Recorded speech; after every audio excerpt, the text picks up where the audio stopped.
Well, we're all the same, aren't we? I think so. I got lucky because we had Roy Keane and Dennis Irwin playing for Ireland. Yeah. So my dad got us a load of tickets to the old Lansdowne Road, the Hogue was at. So we got to actually see them live. Paul McGrath as well was special, and Phil Babb was pony.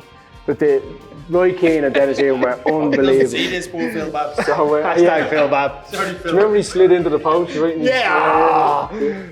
But How's your father? yeah, he's never been the same since. But they were so good, honestly. So then I was like, I have to be United. Like they were, that was the reason I went United. Just so happened that they were class as well at the time. Yeah. I was a United fan. I don't know.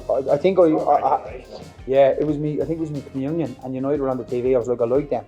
They're the red team. So they got beaten. Paul Wright outscored for Everton in like the FA Cup final. 95. Devastated. 1-0 Everton win in Wembley.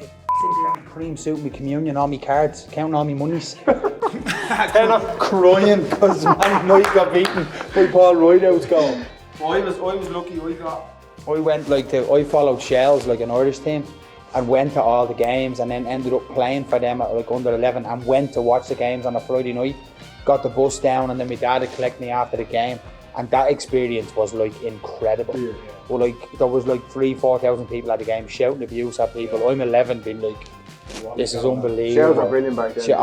The games were incredible. Their like, pre-season. That was their like first pre-season. Like that would normally be their first or second pre-season game. So they had United and everything. Yeah, they had all those. The year after the treble, they brought the trophies and everything.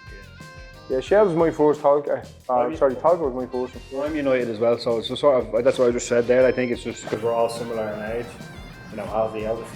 So, rough paper down. But yeah, no, I think it's, for me, it was the family. It was just everyone was United, so I didn't really have a say. And then it was sort of probably the best soccer coach of all time, was in charge of them for 25 years, so they didn't lose. So it was great. Before us would have been Liverpool, wasn't it? Like the generations before 70s and 80s would have been Liverpool. Late 80s, 90s, 2000s, there's like United. some prominent Irish players playing, so you're more attracted. That was a bonus. Like to Al's point, that was huge because Roy Keane was the captain of Man United. He's from Cork, obviously the southwest of Ireland. Dennis Irwin, same, two legendary Irish players. You know, so it sort of helped. You know, and it helped the country. But the teams that people would support at home would be Celtic in Scotland. So, no, I was going to say Sunderland. Shout out to Jet. Man United and Liverpool. But there was a time when the Sunderland jerseys were selling out. That was the northeast of England. It was sort of like a mini Ireland. So like Sunderland was thereabouts, but it would be Celtic, United and Liverpool. Niall Quinn took over, didn't you remember? I've been once, yeah. Oh, yeah. I don't know why, man. I was a United fan, and my brother is like a die-hard Liverpool fan. Like he loves Liverpool more than he loves his family. And then my sister just supports whoever wins. Yeah. Like I don't know why. That's what my ma would like. I'm up for the referees. Shut up, ma, will you? Yeah. Then I get a I'm up for the USL referee. What does Dimbo calls them? Stripes. Yeah. Hey, stripes. My dad was Spurs though. My dad went over to London to work as a plasterer for donkey's years. Then all the bombing started happening, remember, in the 80s. Oh, really? So like they would go work and then go in the underground, and they couldn't speak in the underground because the Irish at the time were the terrorists, right?